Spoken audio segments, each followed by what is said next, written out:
Hi, I'm Megan Delahunt, and I'm going to reflect on the readings and just kind of over the course of using the multimedia digital projects. My daughter. Thank you. This is my fifth time recording, so I'm just gonna keep going. She keeps running in. So reading and writing are connected because both have a powerful impact on one another, and I read that in Tompkins. And he went on to say that when students read about a topic before they write about it, their writing is enhanced because they now have more background knowledge on it.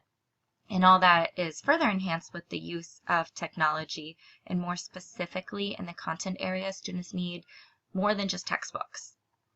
Additional resources are needed to allow students to read, write, and talk about the topics they are learning about, and that's where multimedia project-based learning comes in.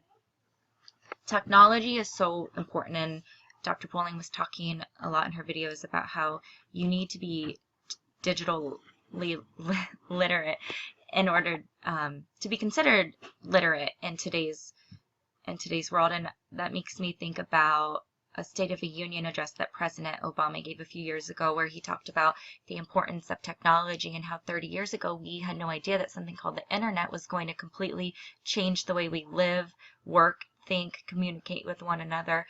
So now we as teachers, we are preparing our students for jobs that don't even exist yet.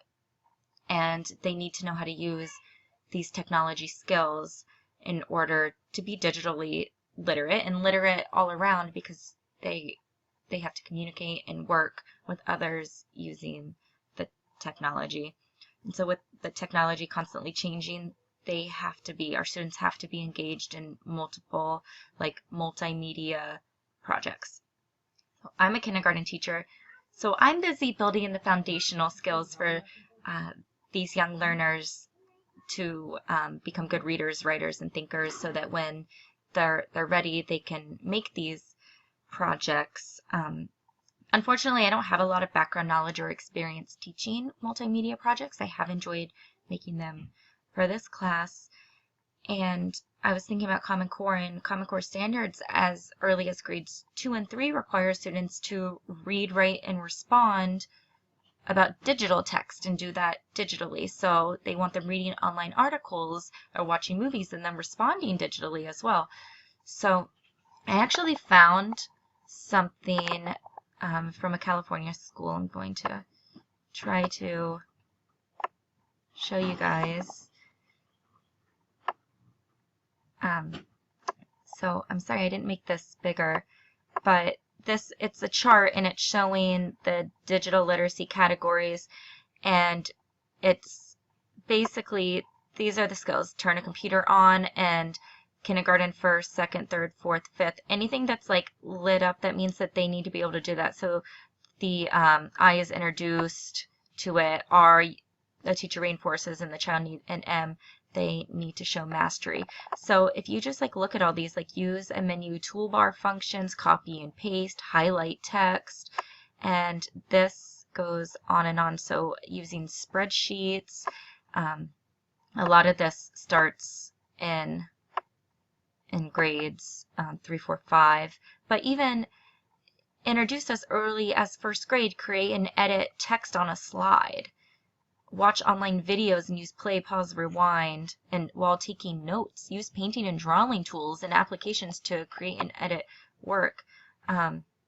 Digital citizenship. And then we get into the Common Core standards, reading informational text. Perform searches.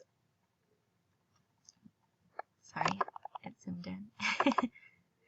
Perform searches and identify and analyze the purpose of a media message to inform, persuade, and entertain. They're exposed to that in kindergarten. This is crazy to me. Create projects that use text in various forms of graphics, audio, and video. And so they're saying that starts in second grade. That's part of Common Core.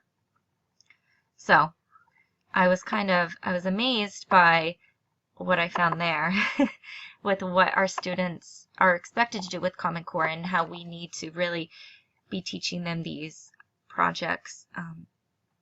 The video in Module 13, Dr. Bowling was talking about how sometimes students doubt that they have the knowledge or skills to create one of these products. And I can admit that, you know, in the beginning, like looking over the syllabus and then even reading the project like descriptions, I kind of had to like close my computer and walk away and like come back and think about it another day because it felt overwhelming. But then, you know, you take it step by step and practice along the way. We've been doing these little projects and just weekly recordings of ourselves to prepare for the big digital stories. So it's been really enjoyable getting to explore and create presentations like the book talk. That was so much more enjoyable for me than just like writing a book report.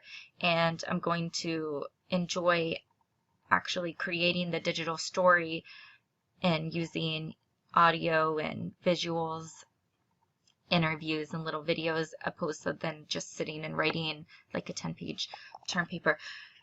All right, so had a lot to say.